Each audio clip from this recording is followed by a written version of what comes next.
What's good, man? It's your boy Juicy J, man. Shout out to Virtual Homework Podcast.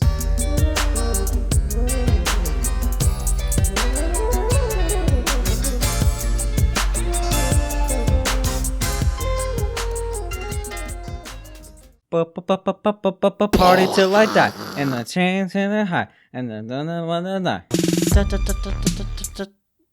Shut the fuck up. Yeah, okay. This is our spooky Halloween episode. Okay, It's not. But it's like we missed the boat. We're done. We're done. We're cooked. no. You had plans. Can you just do me one thing? Can you just add in like a spooky thunder spooky noise or something like that for 2 seconds? I'm gonna add the entire Exorcist theme. You know, like the tubular bells, like bum bum bum bum bum bum bum bum. It's gonna go for the next 7 minutes. I'm gonna do a loop. That's terrible. I'm gonna make the podcast worse. Listen, just to make up with this you. game this week, we were supposed to do a spooky game for Halloween, but it just didn't work out in the cards. Life happened. Yeah, But, I had a 25-page paper that I had to write for the grad class I'm taking, and I just didn't do it until the last minute. I'm just like, oh, I guess I have to do research, and that means reading 1,000 pages of dry text and then writing 25 pages of dry text. Anyway, Listen, you're doing you. I'm doing me, and it's getting in the way of the podcast, the things that are important in my life, okay? the most important, honestly, everyone in my life, my parents, my friends, they're all like, this podcast, you mean nothing to me without it. So I'm just trying to do your right parents by know about your podcast? No, and they never will. They never will, and they never will. If they know that it's done. I tell I send my episodes to my mom every time. Really? Good yeah, God, of course no. not. I have I don't know the first thing about my mom. What's your favorite food? What's your I don't know. I don't have zero relationship with my mom. That's cool. I talk to her a lot. That's cool. I love it when families are broken apart. I talk to her a lot. I just don't know anything about her, and she doesn't know anything about me. You should ask how are you doing? I want to know more about you. She probably wouldn't. She would probably think I was insane. You should ask her what her opinion is on Floki Inu. Get her into crypto. I talk. never want to talk about crypto ever a fucking game. I'm alt tabbing to look at pricing as we speak. That flashing that you see on his screen is unrelated to the podcast. His whole life is ruined. But what I wanted to say is, yeah, we had this whole plan. We had this whole Halloween plan. Even though the episode was going to come out November 1st, it still could have been spooky. It could have been spooky. I guess it was spooky that there was no episode. In a way, you know? Yeah, what we were doing. Yeah. What, you don't know. Yeah, it's unexpected, okay? But we played a game this week. At least I think we did. So is this kind of a horror game? It's kind of graphic. It's the reason why I actually don't like horror movies is because I guess it's creepy. Yeah, creep is a good way to put it. But the reason why I don't like horror movies in the first place is because I feel like more than action movies, even though they have the same level of gore, the way that people are maimed in horror movies, for some reason the imagery sticks in my head, and I'll think back to something a couple months later, and it's I don't like that. So I generally don't watch horror movies. The good example, I watched without knowing anything about it. I was like, oh, let's see a movie. Oh, this one looks fine. Midsommar, not a great idea. Oh, I haven't seen that yet, but I heard it's quite a thing. I don't think that the scenes that people talk about are generally the ones that the opening scene is the most horrific thing I've ever seen in a movie. Oh my god! I don't know anything about it. I literally know nothing about it, and I just if you like horror movies, see Midsommar. Yeah, but it's long. I don't like watching horror movies for myself. It's no fun. Hit up Angela. You could watch it on Discord call with her because she's super into it. My girlfriend, which is kind of she likes horror movies. She loves horror movies, and it's kind of a problem. I don't at all. I do. I love horror movies, but I don't like watching them by myself. I would definitely, if she actually is down to watch a fucking horror movie on Discord, I would actually be down. All right. Well, real life making plans aside. What did we play this week? What did you pick this week?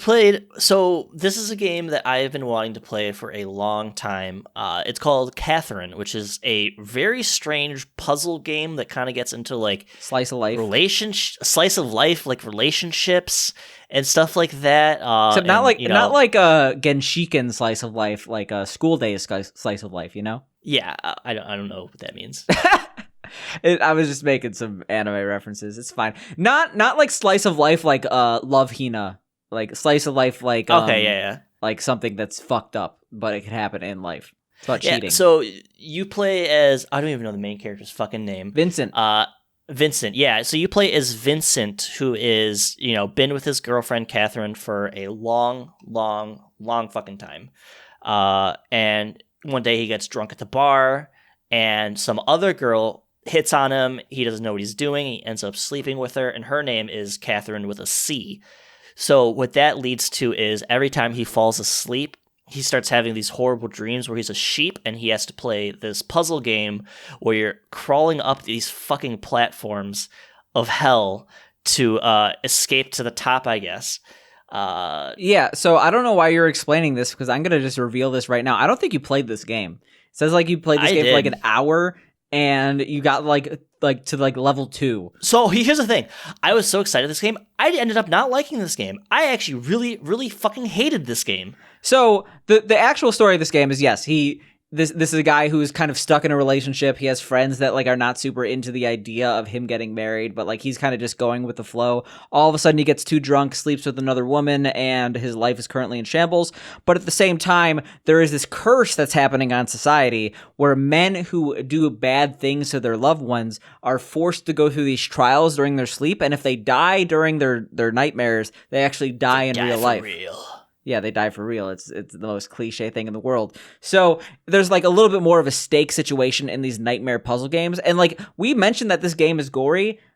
This game is gory. Like when you actually die, it's like, it's blood nasty, splatter and like the actual they really actually try to make it graphic, not just in that, and also like the sexual nature of this game. Like these characters are skimpily outfitted. Yeah, that's a really clumsy way to put it. It's a lot of it's such a. I thought the contrast between like the real life, relationship type stuff, and it's like skimpy people and, sexual escapades and things like that, dealing with like the morality of like cheating on a partner and stuff like that is an interesting concept. That the duality of it going to these nightmare like puzzle games where there's like, torturous chambers with people getting ripped in half and like all these other fucking awful, terrifying things.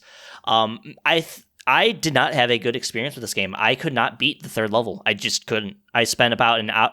So I played it for about 2 hours and 45 minutes. I breezed through the first 2 levels. I could not beat the third level. The levels consist of stages. There's like stage 1, stage 2, and stage 3 or whatever. What I did not realize until like my third playthrough of it is that you can save in between each stage. So I would get to like the second or third stage and fail and have to start the entire thing over again, which when you fail and run out of continues, you have to restart the game, start it back up, watch the same cutscenes, go through the same people, and it's a huge fucking pain in the ass. Like I said, I found out later you can save, which made things a little easier. But I could not beat that third level. So it sounds like you just didn't like listen to instructions regarding saving, because like that's like the first thing they teach you in the first area. You save on your phone. No, you're saving on your phone and stuff like that. But I'm. I thought that was I thought that was when it said save on your phone. I thought that meant only when you're like awake. I'm pretty sure it is only when you're awake, but like there's also so like what I didn't realize is that I didn't realize there were the saving podiums like when you walk into like the different things. Regardless, that's though, I could not beat the third stage, and I think it was because of my controller. My problem with this game is the controls. It's a mono-directional camera. I guess that's what you call it. Isometric camera. What do you call it? Isometric. Yeah, isometric camera. So it's like no matter which way your character's facing, like up, you could be like behind something, not seeing your character, and like you want to go left and like jump up, but it's like you have to press down, and it's like the controls get kind of confusing based on which direction you're at. Maybe it's the controller I had, but I would like accidentally press up and just fly off the stage and die. I could see having a broken controller actually contributing to the frustration, because this game is like I guess I wouldn't say like it's bad, but okay, I guess it is bad in that like it has hypersensitive controls. I've accidentally made a ton of like accidentally jumping over a trap, and like you're like, oh, okay, so some of there are different blocks. One of them is a trap block, which gave me the most issues, which you step over it and you have like probably half a second to move. It's pretty reasonable to move back. You basically go on it and then go back to where you were to not get killed by the spikes, and then the spikes are done. So I would frequently go over and then go back right and still get hit because of some input delay or something like that on my controller, or I go too far to the left. just a lot of like stupid deaths that didn't feel like I felt like I was in control because of like the ultra mega sensitive controls. Do you ever have a problem where you accidentally would hold X as you're like moving around and you would move a block? No, I think your controller's broken. Like that sounds like you're accidentally holding the button. I didn't. My controller's not broken. I think that maybe because I'm using a PS2 controller, it's just super fucking sensitive, and it caused me to not have that fun of experience. Fix your Stadia controller. I liked when you were a stan of Stadia. I want you to be back in that mindset. I want you to be a Stadia boy. Yeah, I think I'm actually going to set that up tomorrow because I have the printing label. I could just send it in for free and I get a new controller for free. I genuinely, so first of all, I do want to say that like, yeah, this game is difficult. What difficulty did you play on? Normal. Okay, the thing is, I was going to play on normal, but I played on easy due to the fact that it said, don't play normal if you've never played this game. It said play on easy if you haven't played this game. I thought normal would be fine. So like the problem with stage 3 is like you would have that monster. So what happens is the last part of the stage, you typically have like some sort of monster chasing you up the area, which gives a sense of like, oh, you have to fucking go. Basically what happens is you go, and then if you mess up once, you are dead. And that happens 5 times. Like, oh, you go up a trap accidentally, dead. Oh, you get hit by a falling heart, your controls are inverted, you're dead 100% every single time. There is such little error. Like, it is insane how difficult it is. I love difficult. I love frustrating. I love games I can think. This game gives you no time to think on the fly because the nature of the game is pushing and going up blocks. So it's like, okay, so I have to go down 2 layers, pull this one out. It's like, nope, you can't. You have to plan ahead. And it's just like, it just wasn't very fun gameplay for me. I like the whole concept, but because of the difficulty on normal mode, I didn't have fun. I got frustrated. I'm like, I don't want to play this. So the actual levels are the same. The only difference in difficulty is that you get more continues in the easy mode. So I don't know if that would have helped you. I don't know if you were ever running out of continues. I basically stacked them up so many that like it didn't matter. Oh, I ran out of continues, so I would only ever have 4 or 5 at a time. Do you ever get the pillow power up? Yeah, so there's only 1 or 2 pillows per level. Okay. But, I mean, the thing is, like, the only difference in continues is that the pillow gives you 3 versus 2 continues. Like, it's not like we had a different I guess I just couldn't do it. Like, it was just too frustrating. Yeah, maybe it's because the controllers with the ultra-sensitive everything, So this game is notorious for its difficulty. Like, even on the easy mode, like, the difficulty doesn't necessarily come from... Actually, I will say that some of the puzzles are legitimately difficult, and the fact that their time doesn't help. But, like, the fact that you have to repeat things over and over again because, like, it's very reaction-based, and if you make one wrong move, like, the entire puzzle's fucked up. Like, so you have to keep doing everything over and over again. That's where a lot of the difficulty comes from. I understand where people have qualms with it, but I definitely enjoyed this game a lot more than you. The fact that you only got to stage... I guess you were on stage 3. You didn't beat stage 3. I beat stage 7. So I'm on... I'm about to finish the last area. There's 8 stages in the game. I feel like the puzzles get more interesting over time. And the thing is, I will say, even though the puzzles get more interesting, I feel like there's this issue in like, and certain puzzle, like this isn't just like a Catherine issue, but I feel like certain puzzle games, when you get to like a certain convoluted point, you almost feel like you win by trial and error more than like your own judgment. Like there are a lot of scenarios where it's like, oh, I'm a genius, but like the majority of the time where I'm actually gaining elevation, because the whole point is you want to climb this tower by moving blocks around. I feel like I just got lucky, and like I can't even reproduce the results I got. I was gonna say, for example, it's like when I'm getting chased by this thing, it's like, all right, I get to the point. All right, so I have 1 time to push a block, and if it's the wrong movement, I'm dead. That's just it. You are dead if you move this 1 block wrong 1 time.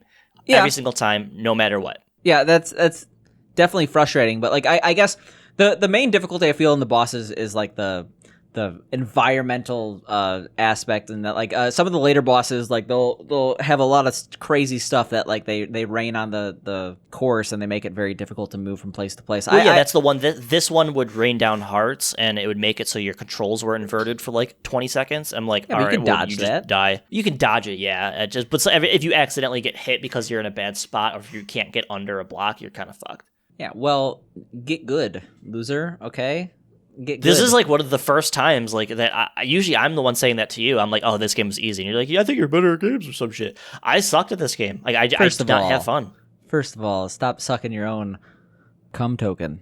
Let's add a little crypto reference. Never in there. ever do that again. Stop Stop jacking yourself off here, okay? We are equal footing on games. It's maybe a 55-45%. I will die on this hill. You're maybe slightly better at games than me, but I'm not every single game. You're the one that's only ever said this. I have never said otherwise. Okay, but I'm allowed to say that. But you saying it just now you sound like me. Now you sound like you're now you sound like you're a vain asshole. What I'm trying to say is that everyone who sucks at Catherine is probably just a bad gamer, and you're probably a bad gamer because I never had an issue with the pacing in this game. The entire qualm I had was that like I would make the wrong move and I would have to instantly restart because I know I just fucked it up because I didn't mean to make that move. Yeah. Like I didn't have any issues from the timing component. Well, it's like I'm holding the joystick. It's like, all right, right, left, all right, I'm dead. It's like, all right, cool. I stepped on a trap. I instantly die because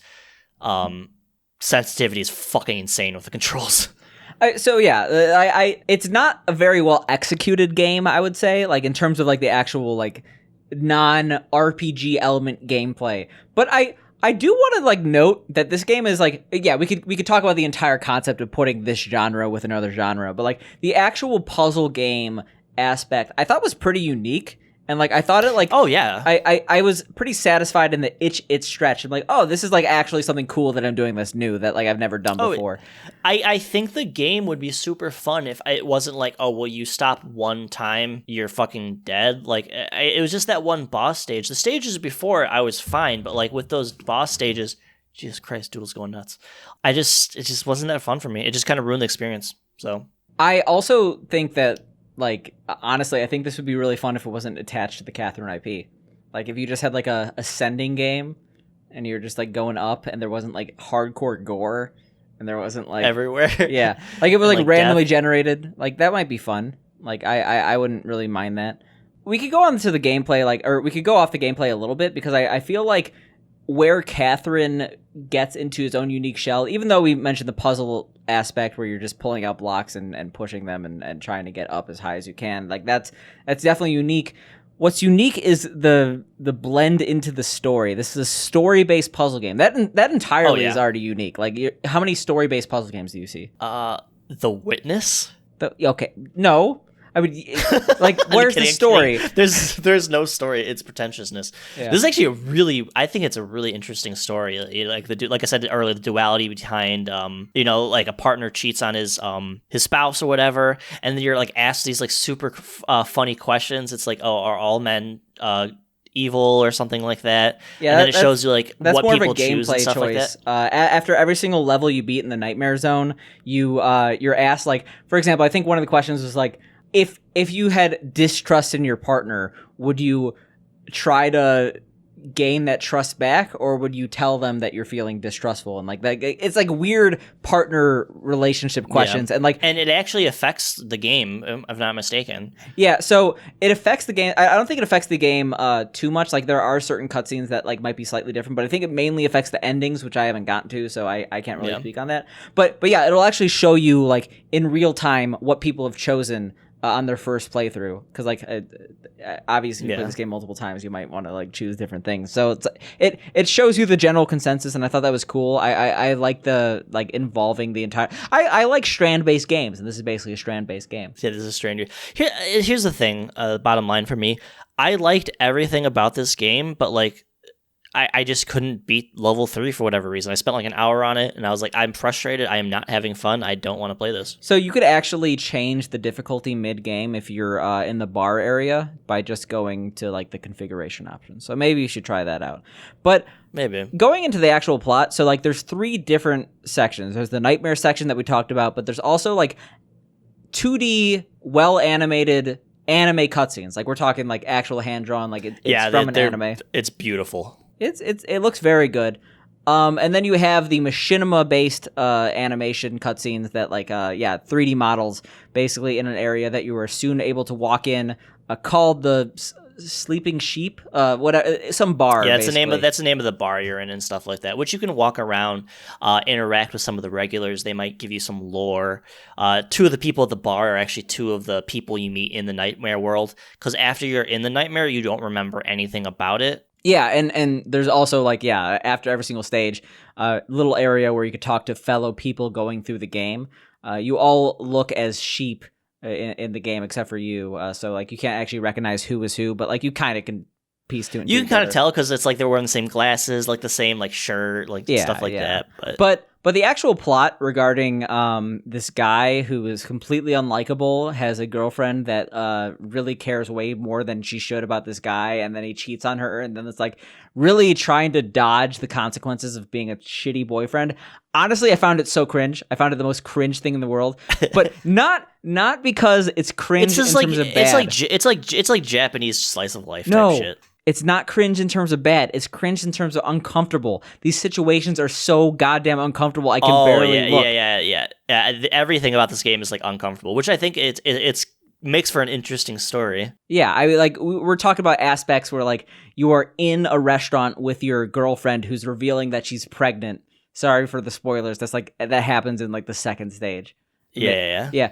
She reveals she's pregnant, and then the person that you cheated on with your pregnant girlfriend is like she accidentally comes into the same restaurant, and you have to like sneak out the window. It's like it's like Uncut Gems. I don't know if you've watched that movie, but I haven't. It's just a very uncomfortable situation. And you're just like, oh god. Yeah, exactly. It's like, how is this gonna you feel secondhand embarrassment for the characters. I do think that like the plot definitely suffers from like, I don't know, like anime syndrome, where like I feel like the women are kind of more like objects of the male protagonist. Like it's like the 10 out of 10 girl with like the super like ditzy stupid lowly guy or whatever. Yeah, like incel got a woman pregnant and now has two girlfriends, like sort of like whoa, wacky. Yeah, and the fact that like I feel like the dialogue isn't that greatly written, but at the same time it's probably been translated from Japanese, and we're also in a situation where like most anime doesn't have that great of dialogue in the first place. Sasuke, I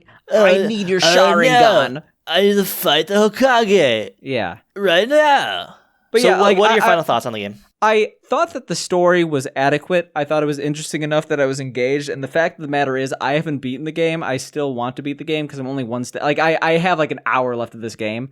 I feel like I should have beaten it in the 2 weeks we had. Want to know who should have beaten this game in the 2 weeks he had? You. I definitely should have. You, Mister. I played this game for like 2.5 hours. I have a problem though. It's like if I really don't like a game, I just don't want to play it. Like I get like so demotivated. Like I was like physically like I was like fuck. I don't get mad. Like I have never done this before. I played 80 hours of Diablo before I realized I hated it. Okay. Oh fuck you.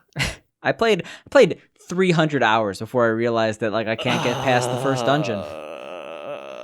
I went through the caves a bunch of times and then I died and I just gave up. Out of 10, that's how I feel about the game. Yeah, I give it some 5 or 6 out of 10. I give it an 8. I've been enjoying it, but at the same time, like I think that the novelty of the game is the main attraction. Like I'm going to get my Stadia controller fixed and try again. I wonder if it's actually better with keyboard controls. The game has keyboard controls, but I didn't really do them.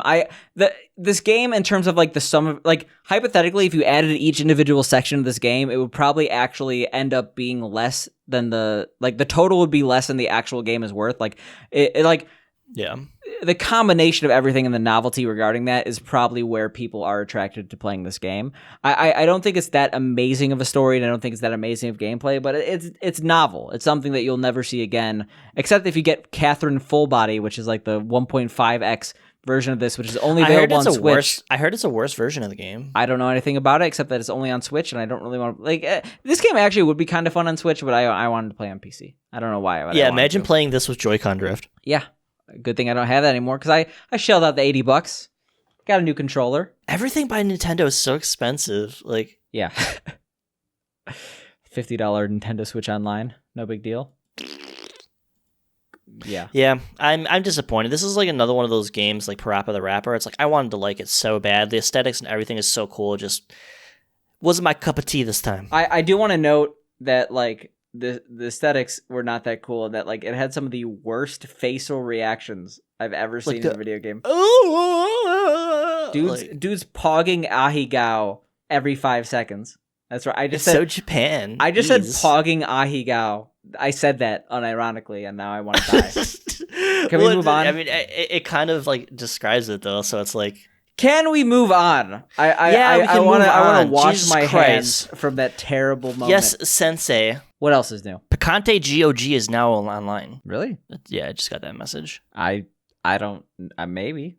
I remember when you were like, "Oh, GOG is actually a good platform. Go GOG," because you were playing Cyberpunk, and then like I assume you've never actually opened it since then. I bought one other game on there and never played it. Yeah, you bought it like the same week you bought Cyberpunk, right? I still hold that it's actually a decent platform. The problem is everything is literally on Steam. So what reason do I have to fucking? Are you drinking coffee? No, it's a tea. Okay, I'm drinking tea I I'm drinking iced tea from McDonald's because I had a fucking McRib. You're a McRib. Thank you. McRib. Do you actually like the McRib? So it's something you can only have like 1 or 2 of a year, and then that's it. I mean, quite literally, you can only have. It's like only available like every. Well, I mean, like it's something you would probably easily get fucking sick of or like get disgusted by. But like to have that one time, you're like, ooh, McRib. Okay. I don't think McDonald's is actually fast, by the way, because I went there at like 3 a.m. and I got $40 worth of food, and it took like 20 minutes. Well, yeah, because you got $40 worth of food, you absolute fucking mongrel. It was all for me. No, it wasn't. But I don't know. Like, it's not. It was. That was not fast. I should have just called ahead. It's 3 a.m. I imagine they're like, how not dare prepared they? for. You're like, okay, I want these individual things that. Yeah, there's always a line at that time because they're the only fucking people open. Yeah. When can we go back to things being open 24 hours a day? Like, I genuinely miss like Walmart being open 24 hours. Well, the thing, like McDonald's, I feel like there was a period where like there weren't that many 24/7 McDonald's. Like I feel like that like probably around 2010 they slimmed down on that, and then they've been creeping back up. Maybe that's just where I've lived. Maybe you're like I have 0 24-hour McDonald's near me. They all close at either like 1 a.m. or midnight. Well, I feel like that's less of a COVID issue and then more just of like how pre-COVID they were open 24 hours. Every single one? Well, like 4 or 5 of them. In your area? You need to realize within like 10 minutes of me, I have like 30 McDonald's. Okay, that's... Yeah, well, 7-Eleven's 24/7, right? Yeah, I don't want to... I saw this commercial. It was like a teriyaki, like barbecue pork, Asian zing fucking taquito, and it looked disgusting. Oh, that one actually is... It's the Korean barbecue chicken taquito. And that is a league below every other taquito. I will say that much. It tastes like barbecue sauce in a taquito. Are you still eating taquitos? Occasionally, but it's not like one of those. At least once a week. No, okay, like once a month. But they have much better fresh options. They have wings, and the wings are good. They're fresh, and that by that it means hot. They're hot. How close is this fucking 7-Eleven to you? It is It's like 0.1 miles. So do you just like randomly walk there? Like, no, I drive, but destroying the earth. Yeah, my carbon footprint, man. I mean, this whole podcast, like the entire concept is like increasing our carbon footprint as much as possible. Yeah, as much as possible. Yeah, I'm rolling coal with my PC setup right now. There's black smoke coming out of it. Can I actually Google that? Rolling coal with my PC. I feel like that just means you'd need like a new graphics card because some terrible shit went down. I mean, the thing is, so water cooling, obviously. There was like this esoteric concept of like oil-based cooling because like oil... people still do that. It's the mineral oil cooling where you get a fucking fish tank and you put your thing in it and you fill it with mineral oil. So if there's mineral oil, you could think actual oil and then gas and then diesel is what you need to roll coal. Well... No, you use mineral oil because I think it's somewhat inert. Like it's not going to. I know, but I'm trying to get to the entire concept here is that you're rolling coal with your PC. It's not like we're going to be logical.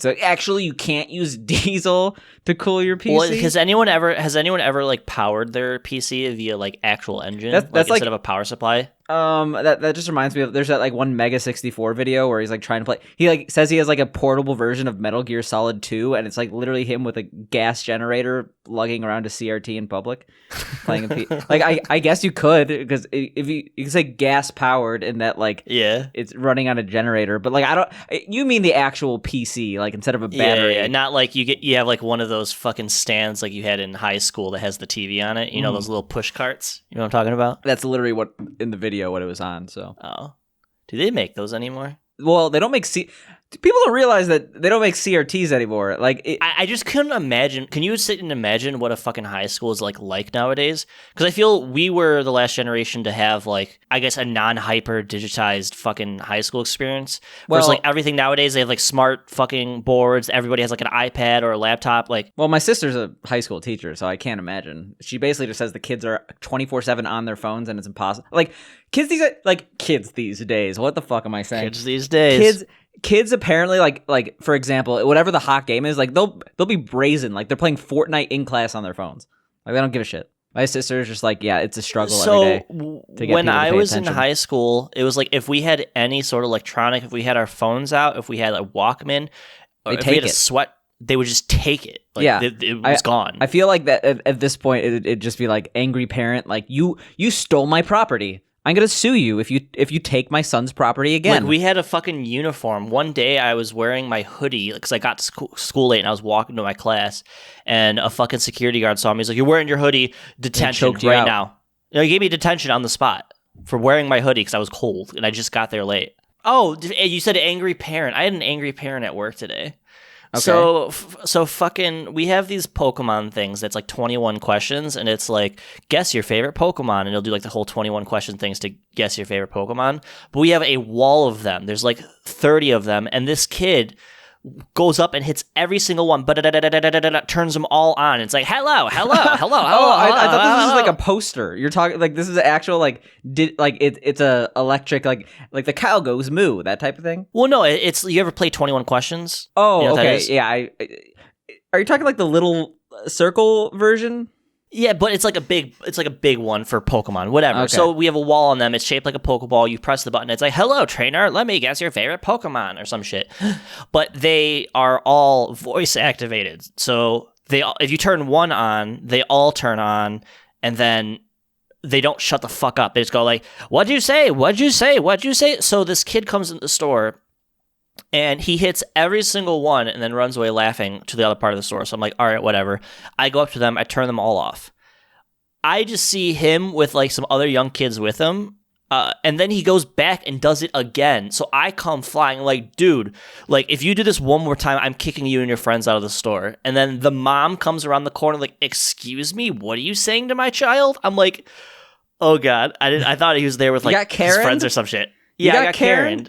How old is this kid again? Like 30. 9, 10. Okay, I mean, like the thing is, like this is like the perfect example of like kids just wanting to hit any button they like in an elevator. When I was like 6, 7, I don't know the exact age, but I always would hit every single button because I was a little asshole.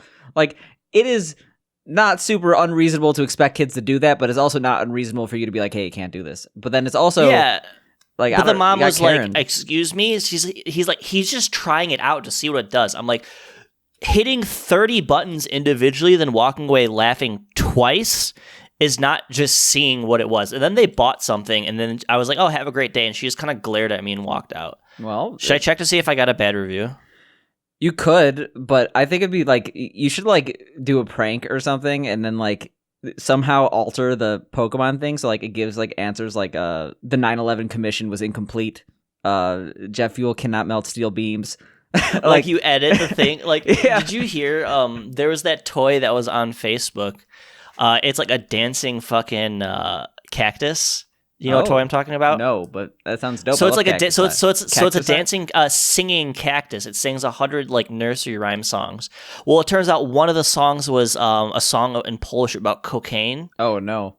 So like children were getting it, and it was singing about cocaine. I mean it reminds me of something because everything's about me.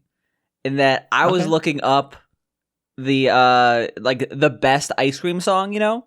The best ice cream song? Yeah, like there's YouTube like top 10 ice cream songs, and it's like, you know, there's like what the fuck's an ice cream song? What the ice cream man song? And they're playing that, dude, you know. Let me tell you, in the one in Chicago has like beats and shit. It's like they've updated it. They've gone from 1920 to 2020. Like they have like they're just playing Chain Hang Low because that uses that beat. Yeah, it's like the Chain Hang Low, but it's like the MIDI fucking Ice Cream Man one with like the beat in the background, and it's sick as fuck. Like it is sick as fuck, but the problem is like so I looked it up, and apparently that song is like incredibly racist. Like it's about just like Chain hang low. no. Ears Hang Low, the original version that is used in the ice cream jingles. It is about a caricature of a certain race of people. Oh. It's not good. Oh, then I heard "Do Your Boobs Hang Low." That's where I heard it first. It was you remember those old cartoons that were like Joe cartoons that were made for old people back in the day? Like boomer hentai? Yeah, like boomer hentai. Oh, I forgot about that subreddit. It's such a good subreddit. Yeah, there's a lot of subreddits that have been forgotten to time that are still producing quality content. Actually, while I'm thinking about it, I'm actually going to add that to my subreddit list because I love that subreddit and I completely forgot about it. Yeah, now it's all like anti-work. Boomers that one should all sucks. die. The thing about anti-work is that no one's actually anti-work. They're anti-unfair conditions. I want people actually anti-work. Like, I don't think anyone in society should work. I think we should all just like let it go easy. I'm definitely one of those people that's like, oh, what's your dream career? It's like, I don't have a dream to work. And I'm one of those people who's like literally in grad school. Yeah. For no reason. I mean, that's cool. Is it horrible or? Oh, it's like I mentioned at the beginning of the podcast. It was the reason why I had to skip an episode this week. Okay, or last week. I had to write a paper. It is what it is. Well, is it a lot more than you thought it would be, or? It's a lot more than I thought it would be in that, like, the workload's manageable, but, like, I'm taking one class. Like, holy fuck, I almost took 2 classes. Jesus Christ. But, like, what the fuck is even the point of grad school? Is it just a flex? Yeah. Like, be honestly, how much more do you make for it? Like, is it this is literally no impact in my career. In fact, if I were to use this degree in history, it would impact, like, it would be a downgrade for me to use my history masters. I think that we've had this conversation. This is just like a pure like masturbatory thing for you. Like it's not okay. It's not. I have to change the world. No one else is going to change the world. I need to understand. What, through history? Yes, I'm gonna like excuse me, China. What are you doing? What are you doing, China? What are you doing? What are you doing, dude? I want like your face on a T-shirt, just like. China, what are you doing? It says China, what are you doing? Can you do a Trump China? A Trump China? Yeah, like he's like China. Both of us suck. Let's move on before we embarrass ourselves too much. But yeah, it's so much goddamn reading, so much goddamn writing, and at least I'm learning stuff. Like, Are you learned? What did I learn? I learned that there's this guy named Foucault. Foucault's like on the same level as like Noam Chomsky. Even though everyone hates Noam Chomsky for, I don't know, being a 90-year-old. They're like, fuck you, Noam Chomsky. I very much so enjoy Noam Chomsky. I think he's fine. I don't have any opinions. Do you want to know why people hate him? Because, like, he's not... I mean, I only know people hate him because, like, there's, like... Okay, I know people have always hated Noam Chomsky. So people hate Noam Chomsky because he said... not a vote. If you don't vote for Biden, yeah, okay, that's Trump. exactly what I was going to bring up. I only know recent hate from people our age from that one politics podcast he did where he's like, no, oh god, yeah, no. What's it? The Bad Faith podcast. Oh yeah, okay, I was going to say the last podcast with Brianna, whatever. Yeah. I hate her. Oh my god, they are the biggest grifters in the universe. Getting political here. Wow. I don't know. I just get very mad at. You could pull this out of the podcast, but like those guys piss me off so bad. They're the biggest grifters. And, I get all of my politics from Cumtown. I'm a cum boy. And that's terrible. I listen to Cumtown. I'm a cum boy. I use cum I've token. actually never listened. I'm trying to think of other cum-related things, but I'm sorry. Those are only 3 things that are cum-related in my life. Even though I do have no cum token, and I know there's cum rocket, and I'm saying cum rocket's going nuts right now. Well, congrats. That's the future of finance. Well, I don't own any, though. I am going to buy a deli and live at the deli. Like, in the meat? I'm not encasing myself in the sausage. Like, I am the meat. What was that movie, Freddy Got Fingered, with the sausages? Daddy, would you like some sausage? Never seen it. The movie is not funny. I've never seen. Apparently, it's aged better than any of those comedies from that generation. Really? Yeah. Well, they say because, like, apparently, like, the entire concept of Freddy Got Fingered is who was that? Tom Green? Yeah. Because someone just commented on one of our videos like Seth Green destroys Seth MacFarlane because that was one of our TikToks. But I was like, what? Tom Green, Seth Green? There's too many Greens, too many Seths, not enough Toms. I used say to that love much. the Tom Green show actually, But- because 4chan would raid him like all the time and just like spam call him. But all day, every like day. Tom Green, apparently, like the entire concept of Freddy Got Fingered was like wasting $20 million in studio money, so he made the worst movie possible on purpose.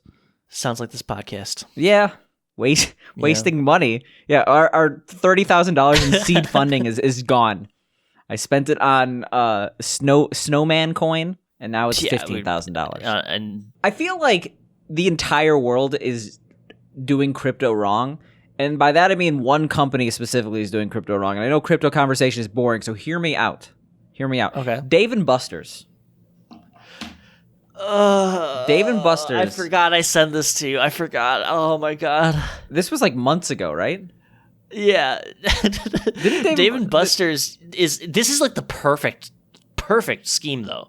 Yeah, Dave and Is Buster's perfect. literally like made crypto before crypto. And I say literally in the most figurative sense of all time.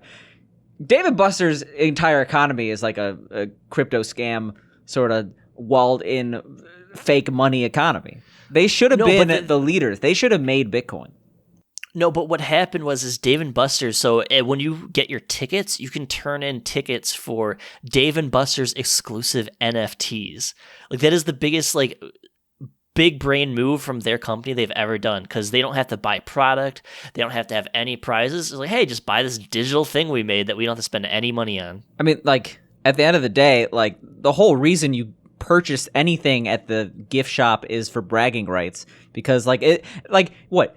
That $100 candy that you bought, like, is it really going to taste that much better? No, you want it because it's like, hey, look what I was able to get with my tickets. That's why I got that winter shirt at Dave & Buster's when I hit the jackpot, because I'm like, this shirt functionally is the most expensive thing that I will ever own. Because what is the most you've ever spent on, like, ticket-wise, like, that you've gotten? Like the only time I've ever really significantly spent tickets like Dave & Buster's was when I had a corporate event and they gave us like I think $20 on a corporate card. And the first time I did that wheel with the ass bead on it, you know what I'm talking about, anal bead, Wheel of Fortune.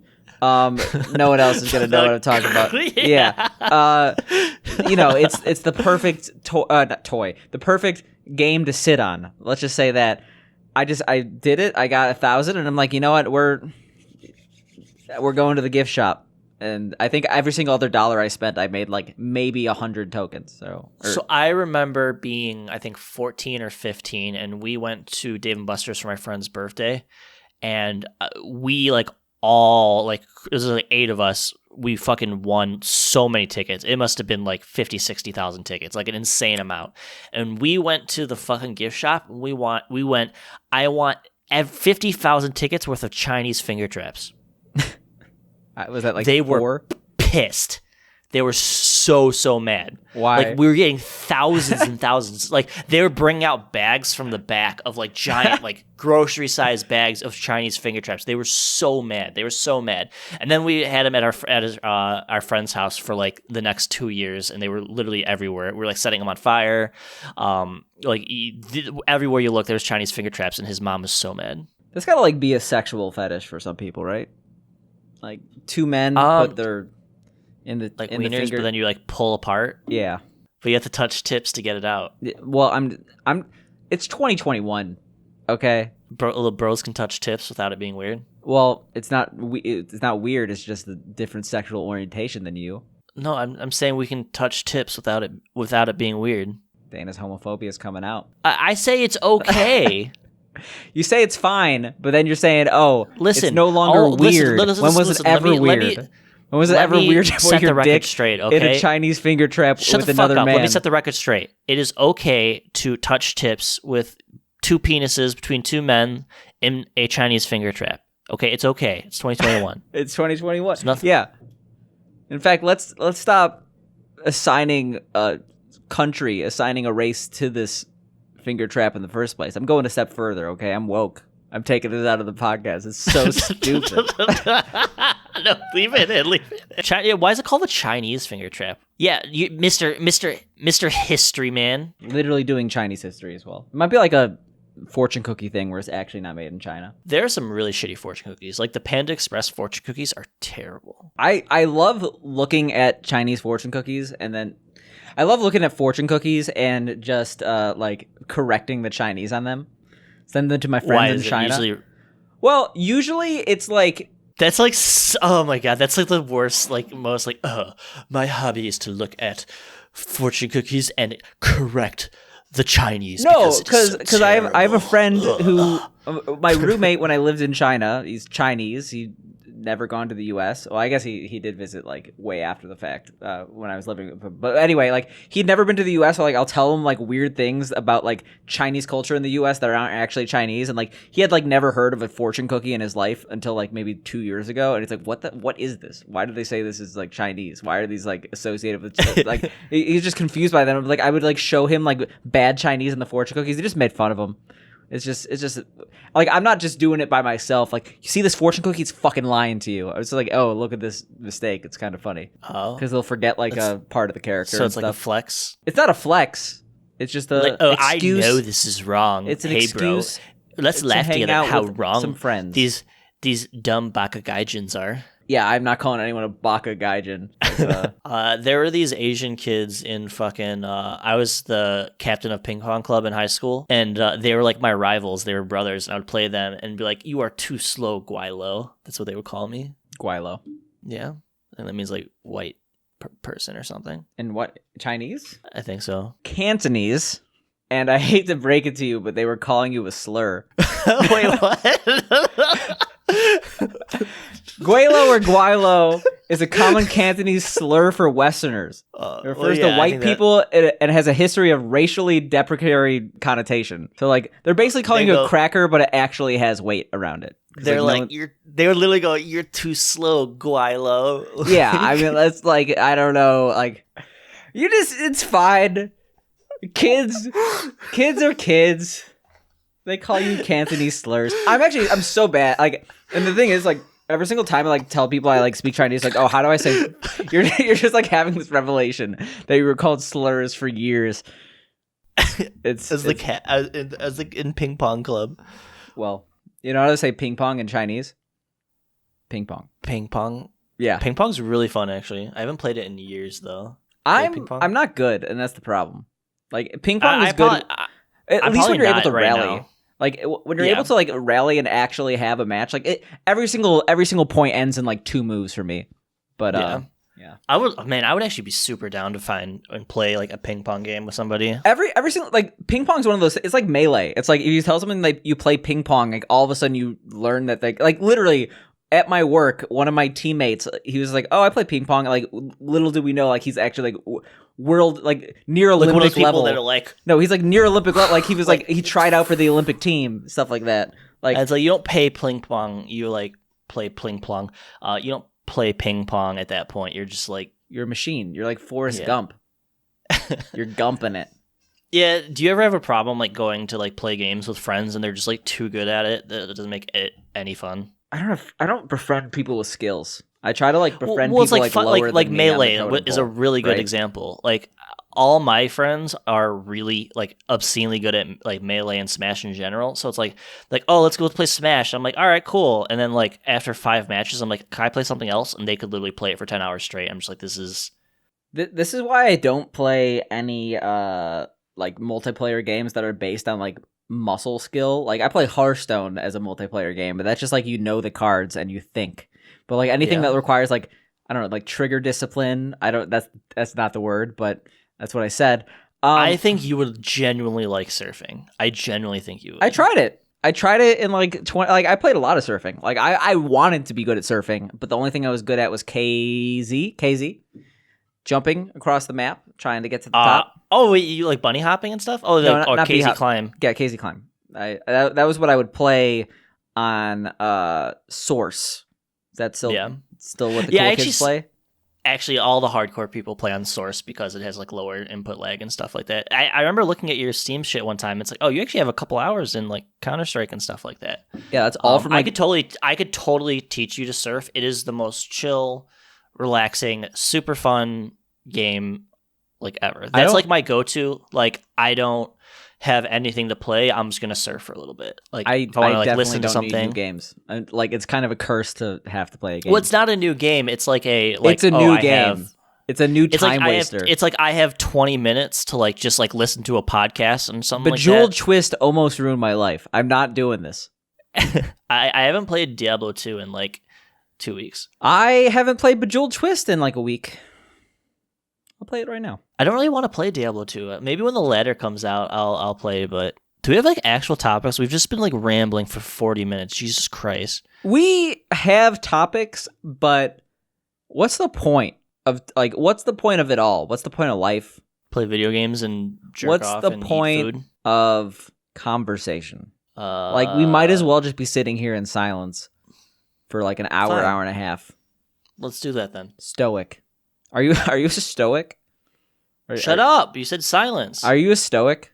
Shut up! Are you like, you know how like people are like, I'm stoic because like that's like a new like way to live life. Like it's not like alpha male bullshit, but at the same time it's kind of like I don't know if people I'm not actually gonna know talk what stoics. until we do a podcast next week. You're not going to hear a single word out No, of we're me. not ending because we haven't talked about the cum pizza yet. We had a really good opportunity to transition into that when I was talking about like cum token. No. But yeah, the thing is, this isn't being covered anywhere. This is an underground story, and I This is the feel like worst people story need to ever. know. It's the worst story ever, but it's just like, okay, so I understand there are. The thing is, this is a tale of disgust and redemption. Okay, This is why people hate furries. Yeah, it's why That's all people I'm hate gonna say. furries. But I want to say I'm the arbiter of truth here. I'm the person who's going to set the record straight. So there was a situation that happened at the most recent furry convention. I forget the name. Let me look up the name. So BLFC, the biggest little furry convention, happened at Grand Sierra Resort and Casino in Reno, Nevada. Jesus Christ, you got Nevada conventions. I mean, conventions are already crazy. Having one in a state like Nevada. I mean, it's not Las Vegas, but still, there's basically no laws. That's got to be crazy, especially when it's a furry convention. I don't know, like you hear people like talking about furry conventions, like seeing people walking around with shit diapers, that's fun. But that's besides the point. We're not talking about shit. We're talking about cum. We're having Thank God. Intellectual conversation here. The thing is, apparently, this is just the tip of the iceberg. The event had some real debauchery going on. But the thing that has made the news, but not actually, because only I know about this because I'm friends with furries on Facebook, but there was a lot of Twitter controversy in the furry community. Oh no, I saw this too. Like this was actually all over Twitter. Like if it was posted on Facebook, like this was posted around. Yeah, but it was posted around by furries that we knew. Well, I Okay. don't know furries intentionally. You know so many furries, I bet you don't even know it because you know people in the groove community. Well, yeah, I know Yeah. of them. But like, yeah, it's in your peripheral. I think it's unfair to say that this was I don't know. I'm arguing about this, but biggest little furry convention. An image popped up with many people coming on a pizza. It happened. I'm not gonna. It didn't just happen. It was planned in advance, like weeks ahead in advance. Okay, actually, that's. I'm talking about me being the arbiter of truth. I thought it was like one guy did it. I like. There's like a whole entire YouTube documentary on this already. Okay, I guess I would not be able to physically handle going through that. So this is a group of people. This isn't the first time they did this. This is a group of furries who came together. It's like 18 people who all came on a pizza, and I think like 2 or 3 people actually ate it. No, okay, so you're wrong because there were 2 cum pizzas. There was the main incident furry cum pizza, and then there was a second incident. That's the one that people ate because there was no incident around that. I'm not even joking. There were 2. I could fact check it. There were 2 pizzas with multiple people's cum on it. Why? Why be a furry at all if you're not gonna do? I mean, I don't have a terrible problem against things to pizza? furries at all. I mean, really. I mean, I hold the mean. Everyone's like, "Oh, persecution means and stuff like that," but it's like the kind of thing that just it's not good for optics. If you're worried about optics, you don't become a furry. It's not like I'm gonna like. Well, what's like the people like, "Oh, it's not sexual at all." I'm like, it's sexual. There are people who it really isn't sexual, but like it's like not Yeah, sexual, but it's like if you're doing anything as a main lifestyle. But there's the and people who are like, "Oh, I'm into feet. It's non-sexual." What's like, I don't know if it's something that defines you that much. Like I feel like it's gonna have some sort of sexual connection because like it's just gonna like influence like who you're trying to date and stuff. You're gonna be dating furries. that cum on pizza? Yeah. Yeah. So apparently it was left out in the hallway or some shit like that, and then turned out it wasn't. Okay. Rewind here. Rewind because Start from the beginning. there were 19 people that came on a pizza. Let's get the numbers right, okay? It's a lot of jizz. too much. A lot of biz. The main issue that people had, besides the fact that this was an incredibly gross process, that in fact, like I'm so like I've said it so many times, I want to end the podcast right now because like every single time I say it, I lose a little bit of my faith in humanity. But sure, that had some issues, but at the same time, the main issue was a later image of them leaving the pizza outside in the hallway for like the garbage. You know how like people like leave like their hotel trash outside the doorway for people to pick up? You ever see that at conventions? I don't think you're supposed to do that, but like it is a solution. It's something that people do, yeah. Yeah. So that caused people to be incredibly upset just due to the fact that like, why would you leave this pizza? Like hypothetically, what if someone drunk comes in and they eat the pizza? First of all, I feel like it's a bad argument. Like there is like some aspect of like, like there's that one doctrine where like if you have like an apple tree on your lawn and the apple like poisons someone, like you actually are liable even though they weren't supposed to come on your property and eat the apple because like it's just yeah. It's like if you get hurt while like breaking into like a building or something like that. It's like but people were really upset because leaving it in the hallway is like all sorts of like fucked up apparently. But that's not the full story. I'm here to set the record straight. So the thing is, the second picture of it being in the hallway, if you've ever gone in like a convention center, there are often like sweet hotel rooms where they're kind of like they have their own private hallways. Like there's like you have to get a key card to go in. It wasn't a public hallway. It was like part of the room, like suite, right? Yeah. So it was you had to get a key card to get into this hallway, which contained like 4 rooms, and apparently everyone knew each other in the hallway. So like, yes, it's still gross to leave your cum pizza anywhere because it's gross to do that in the first place, but it wasn't as intense as it was. I mean, let's just go through the story because I'm gonna read it all out. I'm just saying, like we're us at Virtual Homework Podcast. We bring the hard hitting news that you won't hear anywhere else. I will say that despite the redemption, the person who originally posted the cum photo is they're banned from the hotel. Yeah, probably should be. And I had the mispleasure of reading a little bit of their Twitter for like 10 minutes and yeah, it was not safe for work, I'll say that much. But yeah, there's also the second cum pizza. Let's stop talking about this. Let's talk about anything else. What else do we have that we could somehow discuss? Non jizz related topics. I mean, there's like arsenic and baby cereal. I think that's like something that actually happens like fairly regularly. They always find like high amounts of like iron or fucking like arsenic in like children's foods and stuff like that. All right, hard-hitting video game podcast news. So Blizzard, tell me what happened. So what it was is, well, there's actually a couple things that happened with Blizzard. For one, they canceled the online BlizzCon because they feel it wasn't right with all the controversy coming on, stuff like that.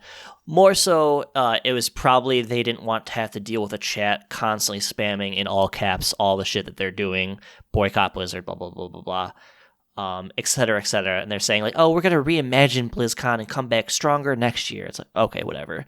I actually disagree. I think the reasoning is that like BlizzCon happening, like I feel like that's just bad optics, and that like this FurCon shouldn't have happened. Absolutely. Because like of course like it's a mass gathering when COVID is still very real, especially in California. Like it would be a lose-lose to actually host any sort of... Okay, actually... No, it would be a lose-lose, absolutely. For one, people are shit all over them, and two, it's not good, like, optically. Okay, actually, I completely fucked that up.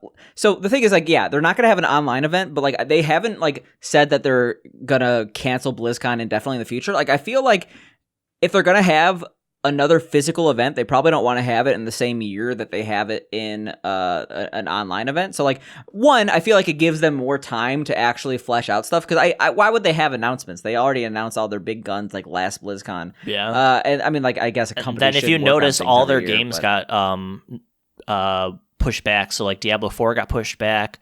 Overwatch 2 got pushed back. So yeah, I mean like I just it makes sense in that regard. And then like maybe late 2022 they'll have like an actual in-person event, and then I'll go to it, and then I'll like, even though I'm shitty because I'm supporting Blizzard, I'll have a fun time because it's my favorite convention and I'm not apologetic about it. But what is the other Blizzard news? So the other big one is that Jen O'Neill, the co-president whatever of Blizzard, Activision Blizzard, has left after she was appointed like a month ago.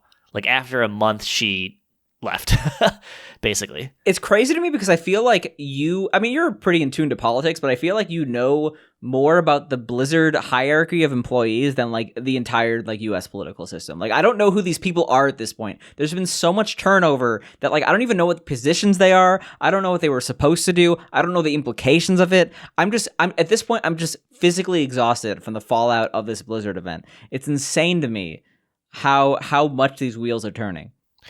She was on some like political show or something like that, making a complete ass of herself and like being like anti-vax or something like crazy, or like a couple years ago that people are like leading around. But like it's very telling when this woman comes in who has no background essentially in gaming, is thrusted into this. She has experience as a CEO, but has like no background in gaming. She doesn't play the games or anything like that. Is there for a month and then steps down. That being said, though, Mike Ybarra, he becomes the sole boss of Blizzard, and he's actually a super cool guy. He plays all the Blizzard games at like a super high level, and the community seems to like him a lot. He genuinely like his beaten all the hardest difficulty stuff in WoW. He plays all the games. He plays like a whole bunch of games. He's always posting on Twitter, which I think he's going to be a better fit to be the sole leader of Blizzard. So I see this as only as a good thing, but Jesus Christ, it's so bad. Just on top of everything that's going on with Blizzard, to have this person leave after like less than a month.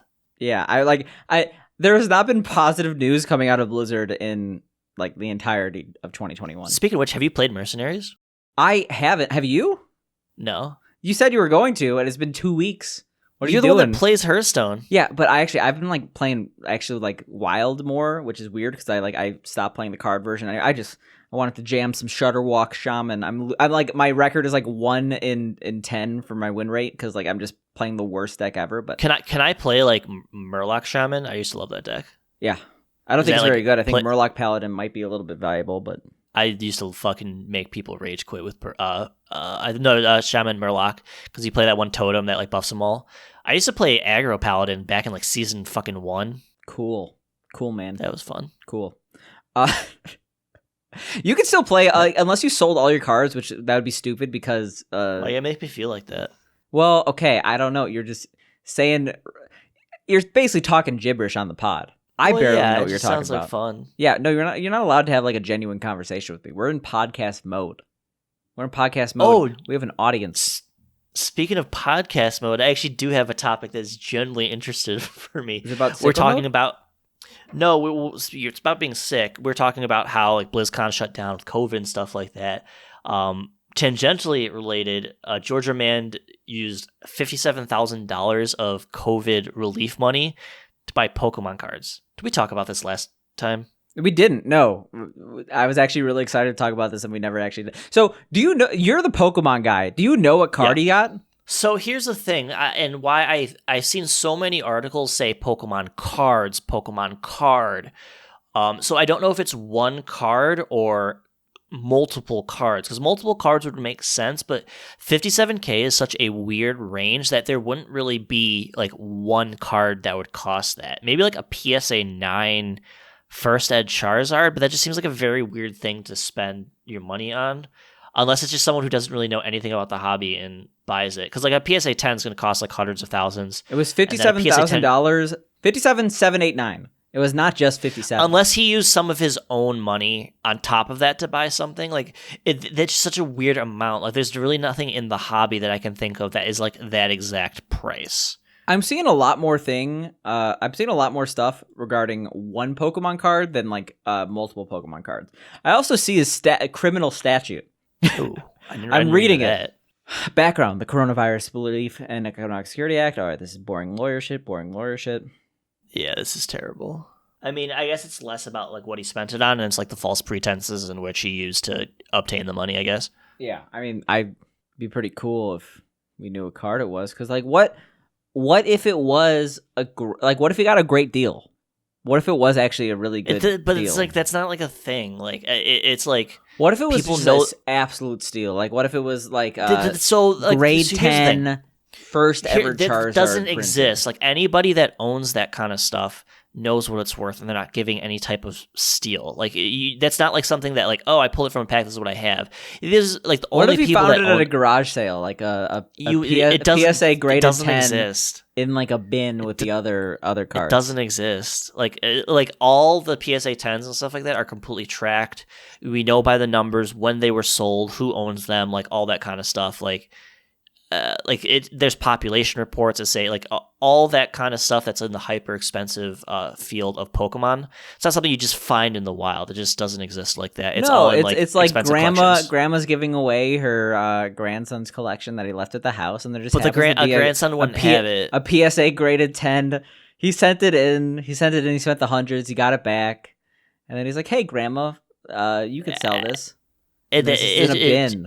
Like I said, it's because all that stuff is like we know the population reports, and there's like we can like actually track where every single one is. I bet it's like an ET situation. Like I guarantee that there's like 85,000 Charizards buried in a desert somewhere.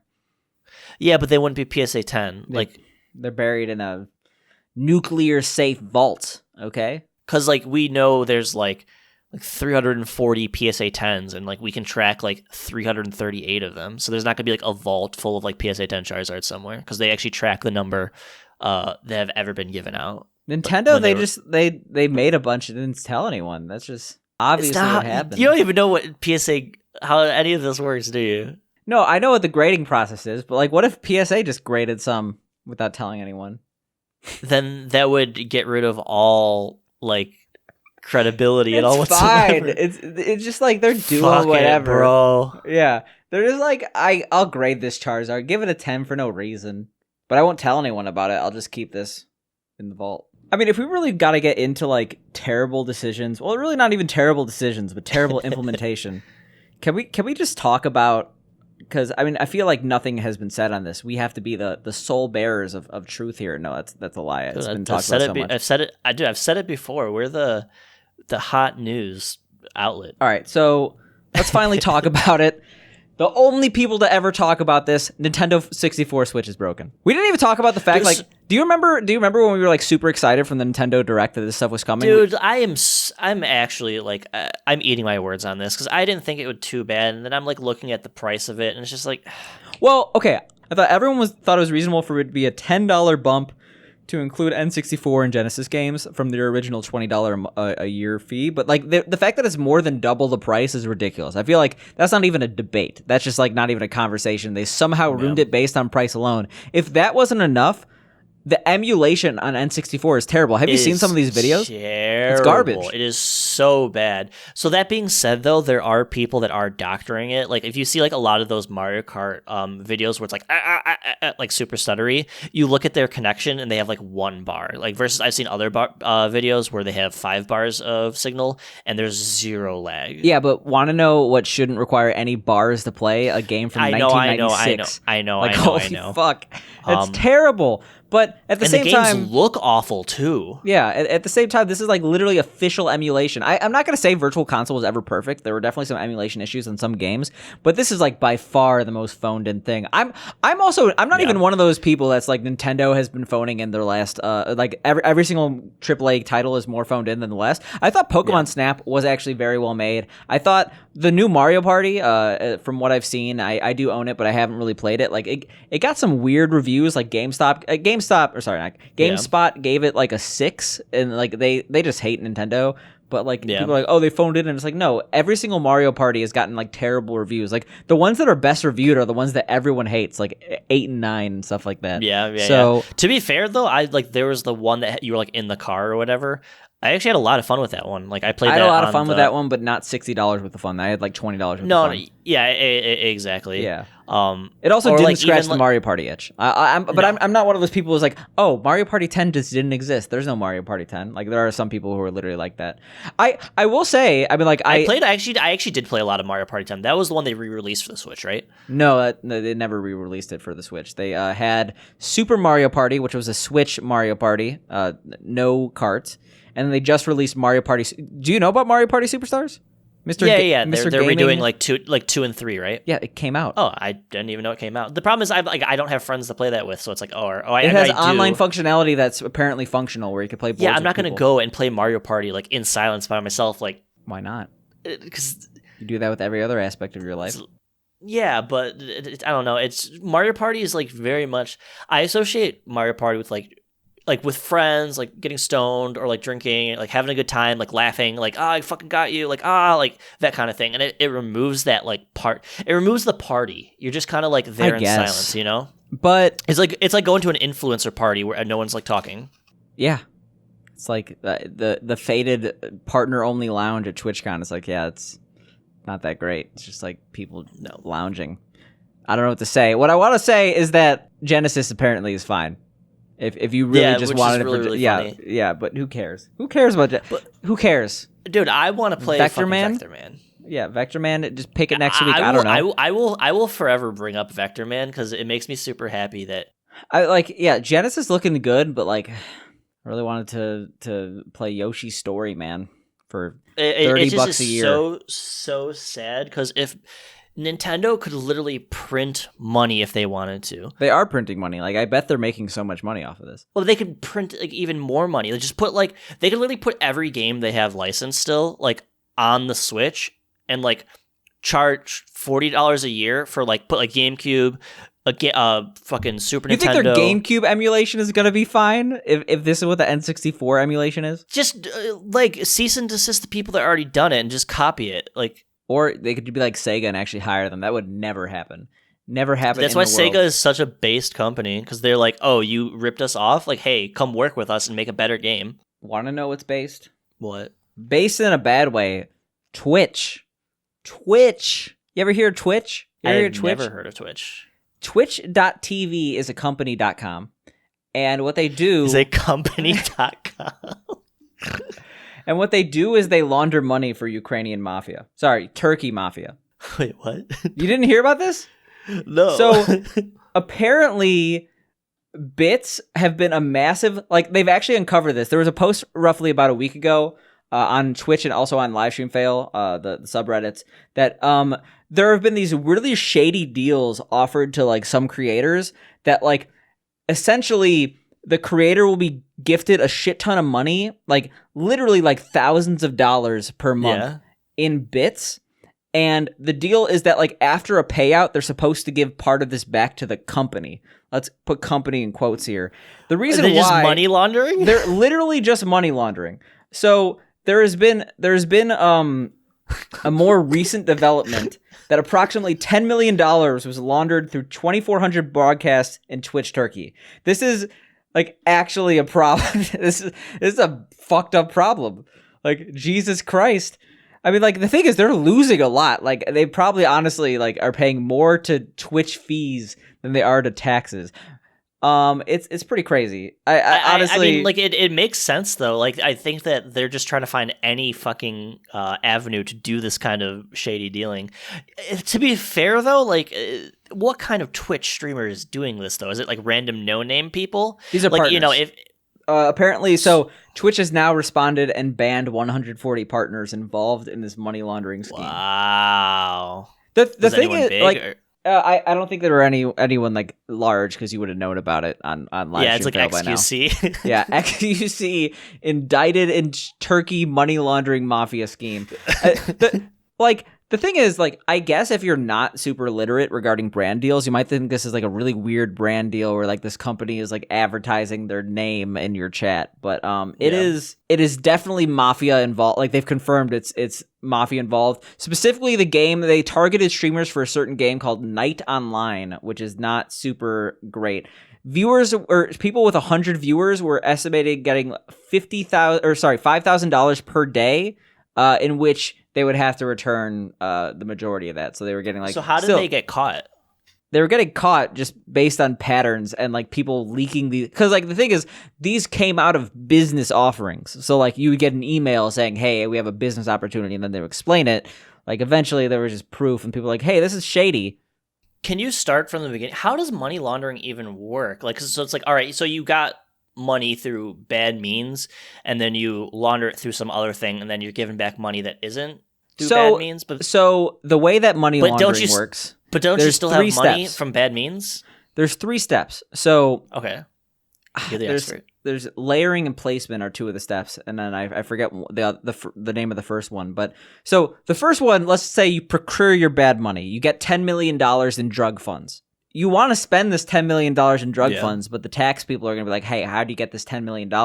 You work at a laundromat. So what you say is, you know what? Our laundromat's booming. You integrate the money into your legitimate businesses.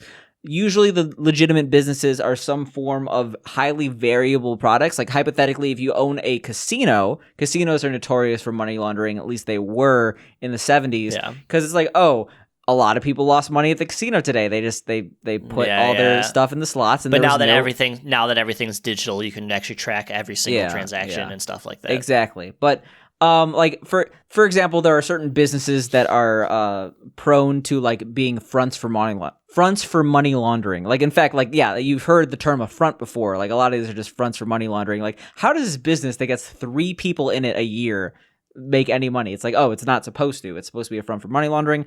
And then after it's layered, it's integrated into bank accounts, legitimate bank accounts, looks at like real money, then you could spend it and the people don't get suspicious. So that's how that happens. So in regards to this money laundering operation, it seems that like, oh, it's given to a Twitch streamer in form of donation by random anonymous viewers. Like these are not things that could necessarily be tracked.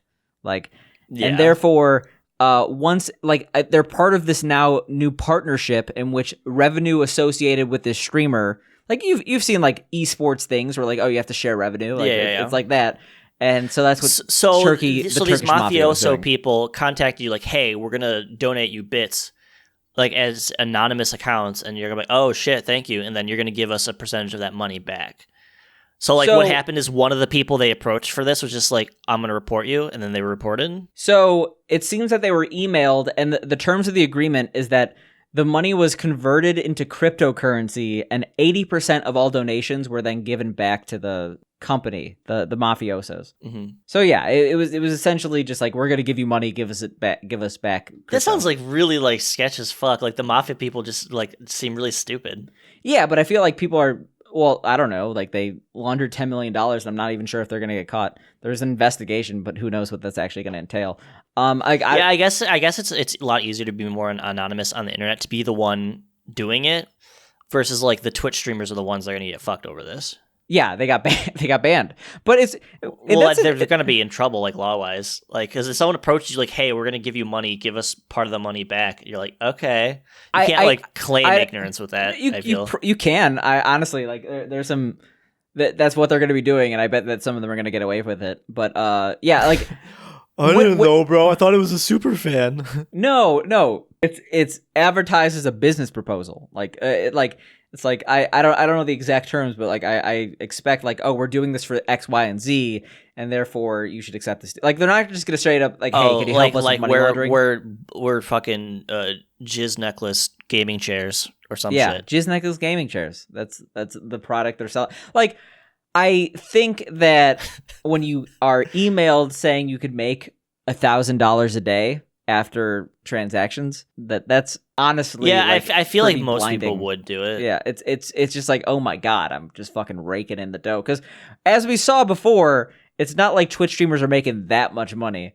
Like the top are, but like the vast majority are like skating by on like Dana's making more money than them.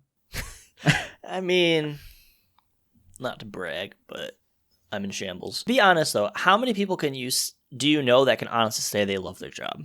I'm like imagining you as like a billionaire. You're a crypto billionaire, and like you just own a card shop. It's like, oh, that Charizard's like $100. That's too expensive. I would never own a store. That sounds like hell. If I was a crypto billionaire, I would still have the same job I have now. But you just shit on the floor more. Like I could. Well, no, I would just like. I could pay for this. I could afford this shit. Because, dude, it's what most I could of my job to poop on my work premises and get away with it because I have billions of funds. So what my job mostly entails of is me. Oh my god! To use this floor as the toilet. Listen, for my job. This is my work now. Do you think if you were so rich, I could afford this? Do you think Jeff Bezos could throw a turd at somebody? Yes. Like, just like I shit bet in he his hand has. and just whip it at somebody's face and I just bet say, he has. "Hey, I'll Squid give you Game was a documentary. like, hey, I'll just give you $1 million right now. Like, is this chill? Are we chill?" He could do it. He could do it for free. It's not like he's gonna go to prison. He'll buy the prison. Call it Amazon Prison. Coming soon to you. Is coming soon to a town near you? Amazon Prison. Yeah. Like, could you imagine? Think of Amazon Prison, but like all the people in prison, like packaged for Amazon. Yeah. Oh my God. That's the next level. That's our feudal lord step. Jesus Christ.